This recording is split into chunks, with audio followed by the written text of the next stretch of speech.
Okay, so injuries. I've had a couple of injuries in the past, and now I have a couple of niggles. Well, I've declassified them from injuries to niggles. So I'm just going to quickly show all the things I'm doing to get these, what once were injuries and are now niggles, back down to nothing. Alright, I'm going into my workshop where I do work on the body shop, aka the shed, and I'll cut to some stuff I'm doing.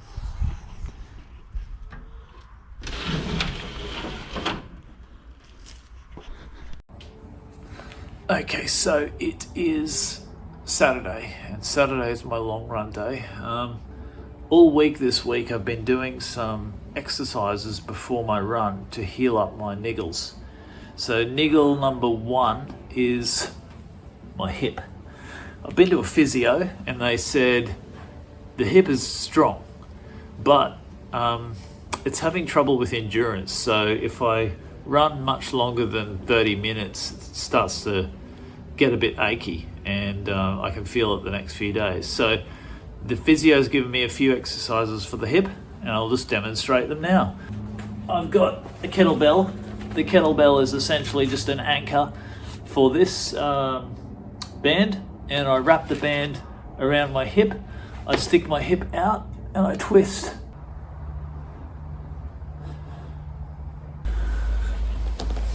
Okay, the next one I'm doing is using a foam roller. Up, over, down, back, up, over, down. One cycle times 10 per leg, 3 sets of 10. 1, 2. The physios had told me to do these once a day. He said I can do them as a warm-up drill. And the other one, stick a band around 2 feet, stick the feet up in the air and extend one leg out, holding nice and strong with the other leg. This is the leg that's getting the work here, getting the work done here. Hold for 3 seconds, switch the other leg, hold for 3 seconds, repeat 10 times. It's also really good on the abs.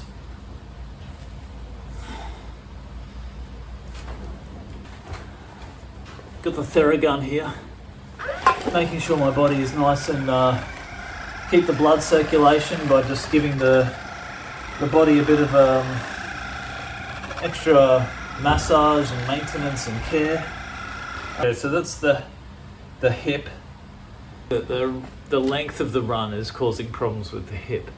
So I've actually reduced my long runs temporarily.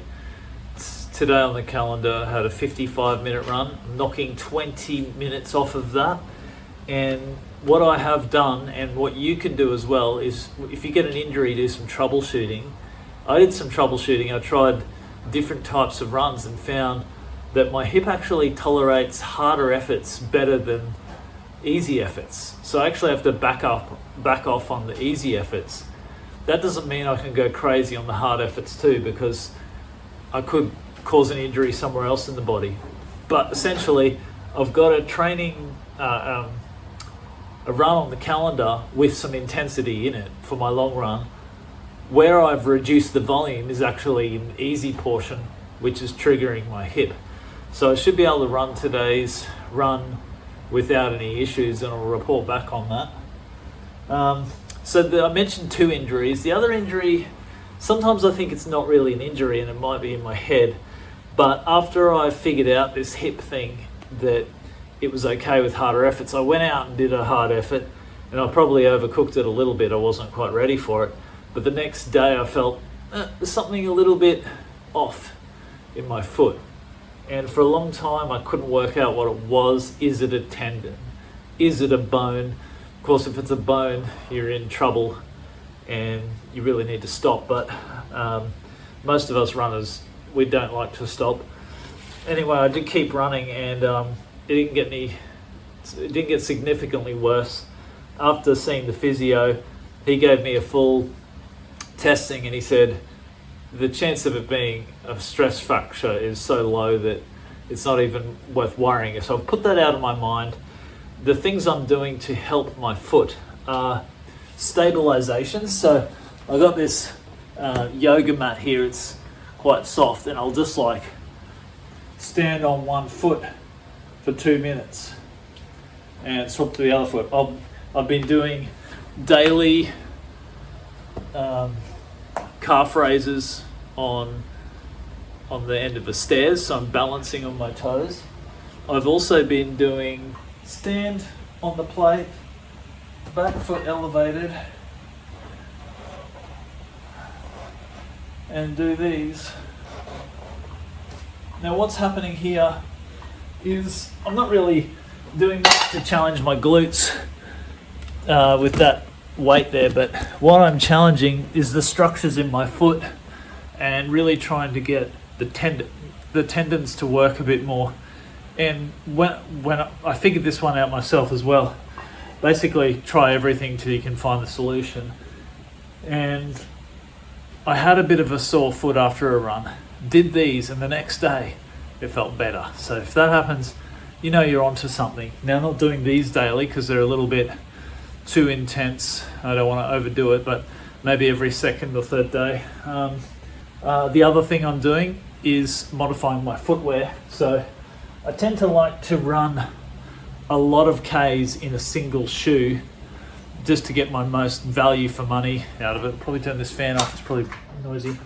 But I've had to sort of forego that during this period, and instead, so that's the Saucony Triumph 19, which has probably got about 600 Ks on it. I like to usually get to 1,000. And I have these were on sale, Saucony Triumph 21s, and they're actually in the wide version. So I picked these up cheap, and I was just storing them. I was going to wait until I'd hit my Ks on the 19s, but I pulled them out of the box early and started using them. They're really helping, I think, because, well, the 21s were a big upgrade from the 19, and that cushioning is a lot better. Also, they're newer, and also because they're wide, so my foot was feeling the issues on the outer edge, and potentially my foot has been squeezed into shoes. And when I'm all healthy, that's probably not too big of a deal, and they can tolerate it. But when they're a little bit iffy, it's good to have that extra room in there to help the foot recover. I think that's it. So time for me to get out there and do this long run of 35 minutes.